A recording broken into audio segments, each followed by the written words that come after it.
Salut les 20 joueuses et 20 joueurs, bienvenue dans cette 20 jeux de vidéo, ici Swatch et aujourd'hui nous allons déguster Blackwood et c'est avec une joie non dissimulée que je vous présente ce jeu puisque l'auteur n'est autre que Philippe Tapimoquette qui est chroniqueur sur 20 jeux, que je salue. Salut Tap! Et donc c'est son premier jeu, c'est fantastique pour lui, c'est vraiment super. Il est d'ailleurs très très chouette, vous allez le voir dans un instant. Donc un jeu de Philippe Tapimoquette, illustré par Aloda, paru au Rune Édition, un jeu d'environ 60 minutes, un petit peu moins. Un jeu familial de 2 à 4 joueurs. Blackwood, donc, nous sommes dans la forêt de Blackwood et il règne d'étranges petites créatures qu'on peut appeler sorciers ou sorcières qui vont fabriquer des potions et ça va vous rapporter de la renommée et des points de victoire. Donc comment ça se passe? C'est un jeu un petit peu classique, qui a un côté un peu classique de récolte de ressources. Donc ici, nous allons récolter des ressources et nous allons fabriquer avec ces ressources des potions qui vont nous rapporter des points de victoire. Donc un jeu de récolte de ressources et de transformation en PV assez classique. L'originalité du jeu vient dans la récolte des ressources par un système vraiment ingénieux et bien fait. Donc ici vous voyez une partie à 2 joueurs. Donc il y a 3 lignes de cartes, il y a plus de lignes de cartes à 3 ou 4 joueurs et il y a évidemment des petites sorcières de couleurs différentes. Donc le jeu se joue en 3 grands tours et chaque tour est divisé en 5 phases. À chaque phase, chaque joueur à son tour va placer une sorcière sur une carte et ensuite la deuxième partie d'une phase, c'est retirer une sorcière et prendre la carte, acheter la carte. Alors, comment ça se passe? Quand placer une sorcière, c'est très simple, on place une sorcière par carte. Retirer, eh bien, on passe du dessous au dessus. Donc, on commence par le plus bas.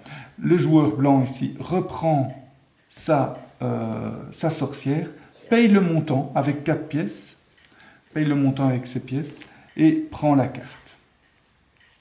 Ensuite, on décale les cartes sur la gauche, ce qui fait que noir va prendre la priorité sur blanc. Il va pouvoir acheter sa carte avant blanc. Il paye 2 et il prend la carte. Et même chose, on décale. Il prend, etc. On prend la carte. Là aussi, on décale. Mais comme blanc n'arrive pas dans la colonne où se trouve le sorcier, ici, très beau sorcier, comme blanc n'y arrive pas, ben à ce tour-ci, il ne prendra pas cette carte, il condamne sa sorcière pour le tour d'après. Et puis noir prend la carte. Comme noir est le dernier, en fait il est le plus haut, il va recevoir le chaudron magique qui indique qu'il sera premier joueur. Donc c'est une sorte de compensation, ce qui fait que prendre la carte la plus haute, qui est en général une des dernières à prendre, a une compensation assez intéressante des premiers joueurs dès le tour d'après. À noter que donc dès qu'on acquiert une carte, eh bien, on peut, quand on veut, hein, c'est une option pendant son tour, échanger cette carte avec une potion. Et donc, vous voyez les ingrédients que la carte apporte, champignons, bave de crapaud, poils de chauve-souris, trèfle à 4 feuilles, et avec ces ingrédients, on va pouvoir faire des potions, donc grenouille, enfin crapaud plutôt, champignons, chauve-souris ici juste une chauve-souris, là un trèfle, etc. Ici 2 crapauds et un trèfle.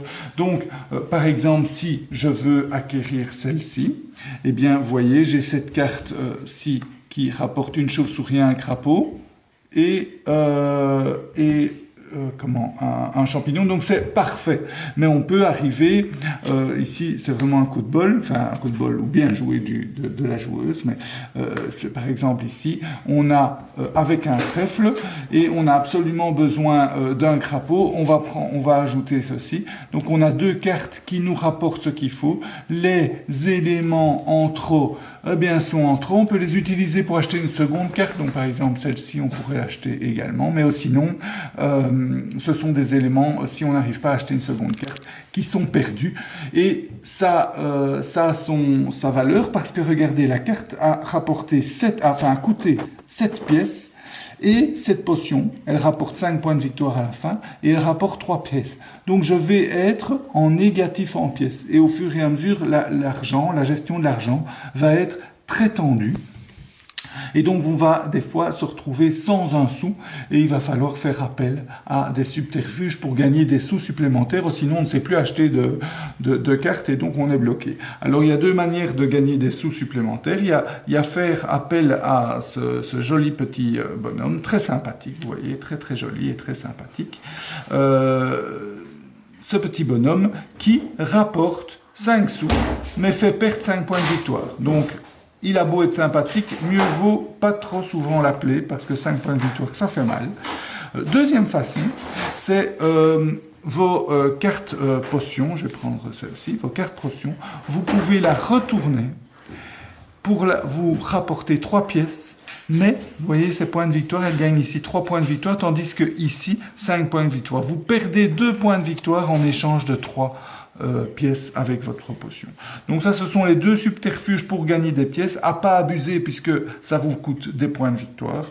Et la dernière petite particularité du jeu qui est assez sympathique, c'est le fait qu'on peut confectionner des sorts. Donc avec une potion verte et une potion jaune, par exemple, jaune et vert, je peux confectionner ce sort en payant 2 pièces si c'est mon premier sort, 3 pièces, 4 pièces si c'est mon deuxième ou troisième sort. Donc, je retourne les deux sorts devant moi, hein, c'est ces deux sorts que j'avais, ce qui veut dire qu'ils me rapportent toujours autant de points de victoire, 3 et 4, mais je montre par là que je les ai utilisés pour acquérir un sort et que donc je ne peux plus les utiliser pour acquérir un autre sort. Et je prends le sort près de chez moi. Et ces petits sorts ont un intérêt une fois par manche, hein, donc pendant les 3 manches, une fois par manche, on peut les utiliser. Vous voyez, celui-ci permet d'éjecter un sorcier adverse d'une carte. Celui-là permet de placer 2 sorciers en suivant sur le jeu. Ici, d'avoir un ingrédient gratuit et là, de ne pas payer une carte. Donc, c'est des petits sorts sympathiques qui donnent un peu de piment au jeu et c'est assez agréable à jouer. Voilà. Donc, au final, Blackwood, très belle illustration, d'ailleurs que je souligne au passage, un peu trop vert à mon goût, mais sinon, regardez, c'est vraiment très, très joli. Un jeu assez léger, assez classique, récolte de ressources, dépenses en points de victoire, mais bien foutu, ingénieux dans son placement de sorcier, où il va falloir de la planification, de l'anticipation, vous allez pouvoir prendre la priorité à quelqu'un, donc ça peut être sympa, tout à coup vous visez une potion et vous prenez la potion juste au nez à la barbe de votre voisine, donc ça peut être très sympa. Voilà. Voilà, un jeu très agréable, familial, que je vous conseille et je félicite au passage encore une fois Tapis Moquette pour cet excellent jeu. Je vous souhaite de bien vous amuser et à bientôt, santé!